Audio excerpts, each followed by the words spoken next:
ನಮಸ್ಕಾರ, ನಿಮ್ಮೆಲ್ಲರಿಗೂ ರಂಜು ಕಿಚನ್ 05 ಚಾನಲ್ಗೆ ಸ್ವಾಗತ. ಸೊ ಇವತ್ತು ಈ ವಿಡಿಯೋ ಫಸ್ಟ್ ವಿಡಿಯೋ ಆಗಿರೋದ್ರಿಂದ ನಾನು ಈ ವಿಡಿಯೋದಲ್ಲಿ ಒಂದು ಸ್ವೀಟ್ ರೆಸಿಪಿನ ಮಾಡ್ತಾ ಇದ್ದೀನಿ. ಸೊ ಅದನ್ನ ಹೇಗೆ ಮಾಡೋದು ಅಂತ ನೋಡೋಣ. ಅದಕ್ಕೂ ಮುಂಚೆ ಸ್ವೀಟ್ ರೆಸಿಪಿ ಯಾವುದು ಅಂತ ತಿಳ್ಕೊಳ್ಳೋಣ. ಯಾವುದಪ್ಪ ಅಂತಂದರೆ ಶಾವಿಗೆ ಪಾಯಸ. ಸೊ ನಾವು ಅಮಾವಾಸ್ಯೆಗಾಗಲಿ ಅಥವಾ ಏನೋ ಒಂದು ಫಂಕ್ಷನ್ ಇರಬೇಕಾದಾಗ ನಾವು ಶಾವಿಗೆ ಪಾಯಸನ ಮಾಡ್ತೀವಿ. ಸೊ ಬನ್ನಿ ಇವಾಗ ನಾವು ಅದನ್ನ ಹೇಗೆ ಮಾಡೋದು ಅಂತ ನೋಡ್ಕೊಳ್ಳೋಣ. ತುಂಬಾ ಈಸಿ ಮೆಥಡ್ ಅಲ್ಲಿ ಹಾಗೂ 5 ನಿಮಿಷದಲ್ಲಿ ನಾವು ಶಾವಿಗೆ ಪಾಯಸನ ಹೇಗೆ ಮಾಡೋದು ಅಂತ ನೋಡೋಣ. ಸೊ ಬನ್ನಿ ಇವಾಗ ಯಾವ್ಯಾವ ಇಂಗ್ರೀಡಿಯೆಂಟ್ಸ್ ನಮ್ಗೆ ಬೇಕಾಗುತ್ತೆ ಅಂತ ನೋಡ್ಕೊಳ್ಳೋಣ. ಸೊ ನೋಡಿ, ಶಾವಿಗೆ ಪಾಯಸ ಮಾಡೋದಕ್ಕೆ ನಾನು ಏನೇನು ಐಟಮ್ಸ್ನ ತಗೊಂಡಿದ್ದೀನಪ್ಪ ಅಂತಂದ್ರೆ, ಸೊ ನೋಡಿ ನಾನು ಅಳತೆ ಪ್ರಕಾರ ಈ ಬೌಲ್ ಅಷ್ಟು ಶಾವಿಗೆನ ತಗೊಂಡಿದ್ದೀನಿ. ಹಾಗೂ ಇಷ್ಟು ಶಾವಿಗೆಗೆ ನೋಡಿ ಇಷ್ಟು ಡ್ರೈ ಫ್ರೂಟ್ಸ್ ಆದ್ರೆ ಸಾಕಾಗುತ್ತೆ. ಒಂದು 15 ಬಾದಾಮ್ ಹಾಗೂ ಒಂದು 15 ಗೋಡಂಬಿನ ನಾನು ಕಟ್ ಮಾಡ್ಕೊಂಡು ಇಟ್ಕೊಂಡಿದ್ದೀನಿ. 5 ಏಲಕ್ಕಿನ ತಗೊಂಡಿದ್ದೀನಿ ಹಾಗೂ 15 ಕಿಶ್ಮಿಶ್ ಅಂದ್ರೆ ಒಣ ದ್ರಾಕ್ಷಿನ ತಗೊಂಡಿದ್ದೀನಿ. ಮತ್ತೆ ನಮ್ಗೆ ಎಷ್ಟು ತುಪ್ಪ ಬೇಕಾಗುತ್ತೋ ಅಷ್ಟು ತುಪ್ಪನ ತಗೊಂಡಿದ್ದೀನಿ. ಹಾಗೂ ರುಚಿಗೆ ತಕ್ಕಷ್ಟು ಸಕ್ಕರೆ. ಸೊ ನೋಡಿ, ನಮಗೆ 1 ಬೌಲ್ ಅಷ್ಟು ಶಾವಿಗೆಗೆ ಎಷ್ಟು ಹಾಲು ಬೇಕಾಗುತ್ತೋ ನೋಡೋಣ. ಸೊ ಅದ್ರಗೋಸ್ಕರ ನಾನು ಅರ್ಧ ಲೀಟರ್ ಅಷ್ಟು ಹಾಲನ್ನು ಆಲ್ರೆಡಿ ಕಾಯಿಸ್ಕೊಂಡು ಸಪ್ರೇಟಾಗಿ ಇಟ್ಕೊಂಡಿದ್ದೀನಿ. ಸೊ ಬನ್ನಿ ಇವಾಗ ನಾವು 5 ನಿಮಿಷದಲ್ಲಿ ಟೇಸ್ಟಿ ಆದಂತಹ ಶಾವಿಗೆ ಪಾಯಸನ ಹೇಗೆ ಮಾಡೋದು ಅಂತ ನೋಡೋಣ. ಸೊ ನೋಡಿ, ಇವಾಗ ನಾನು ಗ್ಯಾಸ್ ಆನ್ ಮಾಡ್ಕೊಂಡ್ಬಿಟ್ಟು ಒಂದು ಕಡಾಯಿನ ಇಟ್ಕೊಂಡಿದ್ದೀನಿ. ಸೊ ಇವಾಗ ಕಡಾಯಿ ಗರಂ ಆದ ತಕ್ಷಣ ನಾನು ಇದ್ರೊಳಗಡೆ ಸೊ ನೋಡಿ ನಾನು ಒಂದು 5 ಟೇಬಲ್ ಸ್ಪೂನ್ ಅಷ್ಟು ತುಪ್ಪನ ಹಾಕೊಳ್ತಾ ಇದ್ದೀನಿ.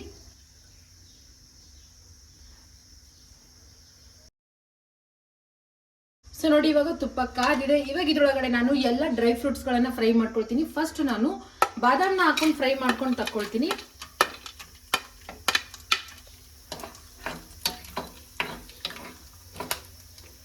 ಸೊ ನೋಡಿ, ಇವಾಗ ಒಂದೇ 1 ನಿಮಿಷದವರೆಗೂ ನಾನು ಬಾದಾಮ್ನ ಫ್ರೈ ಮಾಡ್ಕೊಂಡಿದ್ದೀನಿ.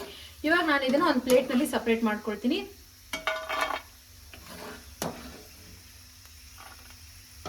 ಸೊ ಇವಾಗ ಇದೇ ರೀತಿ ನಾನು 1 by 1 ಎಲ್ಲ ಡ್ರೈ ಫ್ರೂಟ್ಸ್ಗಳನ್ನ ಚೆನ್ನಾಗಿ ಫ್ರೈ ಮಾಡ್ಕೊಳ್ತೀನಿ. ಸೊ ಇವಾಗ ಬಾದಾಮ್ ಆದ ನಂತರ ನಾನು ಗೋಡಂಬಿನ ಹಾಕೊಂಡು ಚೆನ್ನಾಗಿ ಫ್ರೈ ಮಾಡ್ಕೊಳ್ತೀನಿ. ನಾನು ಸ್ಲೋ ಫ್ಲೇಮಲ್ಲಿ ಇಟ್ಕೊಂಡೆ ಇದನ್ನ 1 ನಿಮಿಷದವರೆಗೂ ಫ್ರೈ ಮಾಡ್ಕೊಳ್ತಾ ಇದ್ದೀನಿ. ಫ್ರೈ ಮಾಡ್ಕೊಳ್ಳೋದ್ರಿಂದ ತುಂಬ ಚೆನ್ನಾಗಿ ಟೇಸ್ಟ್ ಬರುತ್ತೆ ಶಾವಿಗೆ ಪಾಯಸ. ಸೊ ನೋಡಿ, ಇವಾಗ ಗೋಡಂಬಿ ಕೂಡ ಚೆನ್ನಾಗಿ ಫ್ರೈ ಆಗಿದೆ. ನೋಡಿ, ಲೈಟಾಗಿ ಬ್ರೌನ್ ಕಲರಲ್ಲಿ ಚೇಂಜ್ ಆಗಿದೆ ಇವಾಗ ಇದ್ರ ಕಲರು. ಸೊ ಇವಾಗ ಇದನ್ನ ಕೂಡ ನಾನು ಒಂದು ಪ್ಲೇಟಲ್ಲಿ ಸಪ್ರೇಟಾಗಿ ತಗೊಳ್ತಾ ಇದ್ದೀನಿ. ನೋಡಿ ಇಲ್ಲಿ. ಸೊ ನೋಡಿ, ಗೋಡಂಬಿ ಫ್ರೈ ಆದ ನಂತರ ನಾನು ಕಿಶ್ಮಿಶ್ ಅಂದ್ರೆ ಒಣ ದ್ರಾಕ್ಷಿನ ಹಾಕೊಂಡು ಕೂಡ ಫ್ರೈ ಮಾಡ್ಕೊಳ್ತಾ ಇದ್ದೀನಿ. ಸೊ ನೋಡಿ, ಕಿಶ್ಮಿಶ್ನ ನಾನು ಕೇವಲ ಒಂದು 10 ಸೆಕೆಂಡ್ ಫ್ರೈ ಮಾಡ್ಕೊಂಡಿದ್ದೀನಿ. ಸೊ ಇವಾಗ ಇದನ್ನ ಕೂಡ ನಾನು ಒಂದು ಪ್ಲೇಟ್ನಲ್ಲಿ ಸಪ್ರೇಟ್ ಮಾಡ್ಕೊಳ್ತಾ ಇದ್ದೀನಿ. ಸೊ ನೋಡಿ, ಇವಾಗ ಫೈನಲ್ ಆಗಿ ನಾನು ಏಲಕ್ಕಿಯನ್ನು ಕೂಡ ಫ್ರೈ ಮಾಡ್ಕೊಳ್ತಾ ಇದ್ದೀನಿ. ಸೊ ನೋಡಿ, ಇವಾಗ ಏಲಕ್ಕಿ ಹಾಕೊಂಡ ನಂತರ ಏಲಕ್ಕಿ ಜೊತೆಗೆ ನಾನು ಶಾವಿಗೆನ ಕೂಡ ಹಾಕೊಳ್ತಾ ಇದ್ದೀನಿ. ಸೊ ಮೀಡಿಯಂ ಫ್ಲೇಮ್ನಲ್ಲಿ ಇಟ್ಕೊಂಡು ನಾನು ಶಾವಿಗೆನ ಚೆನ್ನಾಗಿ ಒಂದು ಸ್ವಲ್ಪ ಗೋಲ್ಡನ್ ಬ್ರೌನ್ ಕಲರ್ ಆಗೋವರೆಗೂ ಇದನ್ನ ಫ್ರೈ ಮಾಡ್ಕೊಳ್ತೀನಿ. ಸೊ ನೋಡಿ, ನಾನು ಗೋಲ್ಡನ್ ಬ್ರೌನ್ ಕಲರ್ ಆಗೋವರೆಗೂ ಶಾವಿಗೆನ ಎಷ್ಟು ಚೆನ್ನಾಗಿ ಫ್ರೈ ಮಾಡ್ಕೊಂಡಿದ್ದೀನಿ. 2 ನಿಮಿಷ ನಾವು ಫ್ರೈ ಮಾಡ್ಕೊಂಡ್ರೆ ಈ ಕಲರಿಗೆ ಬರುತ್ತೆ, ಮೀಡಿಯಂ ಫ್ಲೇಮ್ನಲ್ಲಿ ಇಟ್ಕೊಂಡು. ಸೊ ನೋಡಿ, ಇವಾಗ ನೆಕ್ಸ್ಟ್ ಸ್ಟೆಪ್ ಏನು ಅಂತ ನೋಡ್ಕೊಳ್ಳೋಣ. ಸೊ ನೋಡಿ, ನಾನು 1 ಬೌಲ್ ಅಷ್ಟು ಶಾವಿಗೆನ ತಗೊಂಡಿದ್ದೆ ಈ ಬೌಲಿಂದ. ಸೊ ಅದೇ ಬೌಲಿಂದ ನಾನು 2 ರಿಂದ 2.5 ಬೌಲ್ ಅಷ್ಟು ಹಾಲನ್ನ ಹಾಕೊಳ್ತೀನಿ.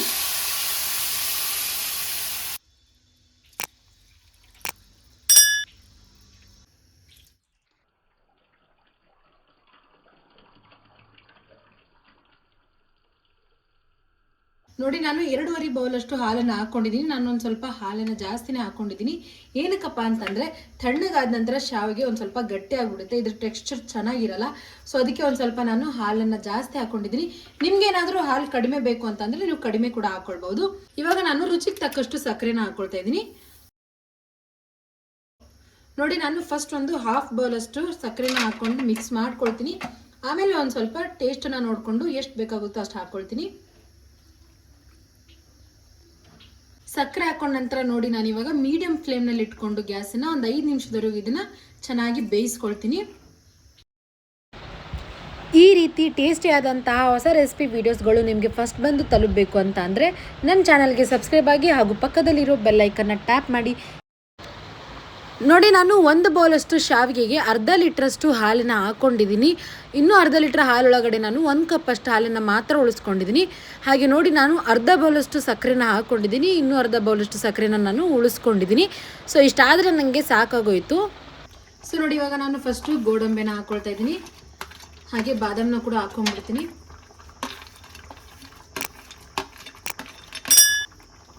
ಕಿಶ್ಮಿಶ್ನ ಕೂಡ ಹಾಕೊಳ್ತಾ ಇದ್ದೀನಿ. ಸೊ ಎಲ್ಲ ಡ್ರೈ ಫ್ರೂಟ್ಸ್ ಹಾಕೊಂಡಿದ್ದಕ್ಕೆ ನಾನು ಚೆನ್ನಾಗಿ ಮಿಕ್ಸ್ ಮಾಡ್ಕೊಳ್ತೀನಿ ನೋಡಿ.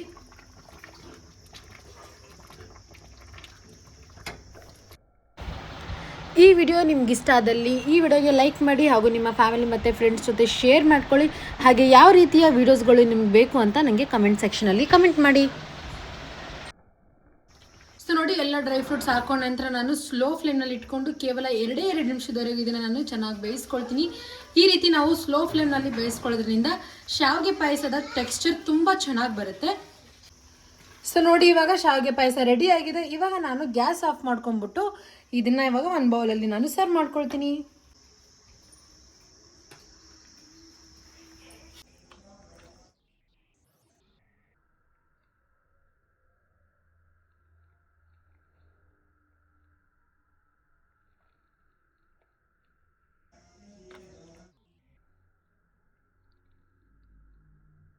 ಸೊ ನೋಡಿ, ಇವಾಗ ಒಂದು ಬೌಲಲ್ಲಿ ನಾನು ಶಾವಿಗೆ ಪಾಯಸನ ಸರ್ವ್ ಮಾಡ್ಕೊಂಡಾಯ್ತು. ಇವಾಗ ನಾನು ಮೇಲಿಂದ ಒಂದೇ ಒಂದು ಸ್ಪೂನಷ್ಟು ನಾನು ತುಪ್ಪನ ಹಾಕ್ಕೊಳ್ತಾ ಇದ್ದೀನಿ. ಇದು ಆಪ್ಷನಲ್, ನಿಮ್ಗೆ ಇಷ್ಟ ಇದ್ದರೆ ಹಾಕ್ಕೊಳ್ಳಿ, ಇಲ್ಲ ಅಂತಂದರೆ ಇದನ್ನು ಸ್ಕಿಪ್ ಕೂಡ ಮಾಡ್ಕೋಬಹುದು. ಸೊ ಫೈನಲಿ ನೋಡಿದ್ರಲ್ಲ, 5 ನಿಮಿಷದಲ್ಲಿ ಶಾವಿಗೆ ಪಾಯಸ ರೆಡಿ ಆಗಿದೆ. ಐ ಹೋಪ್ ನಿಮ್ಗೆ ಈ ರೆಸಿಪಿ ಇಷ್ಟ ಆಗಿರುತ್ತೆ. ನಂಗಂತೂ ತುಂಬ ಚೆನ್ನಾಗಿದೆ ಅಂತ ಅನಿಸ್ತಾ ಇದೆ. ಸೊ ಬನ್ನಿ, ನಾವು ಜಾಸ್ತಿ ಮಾತಾಡಲಾರ್ದೆ ಫಸ್ಟ್ ಟೇಸ್ಟ್ ಹೇಗಾಗಿದೆ ಅಂತ ನೋಡ್ಕೊಳ್ಳೋಣ.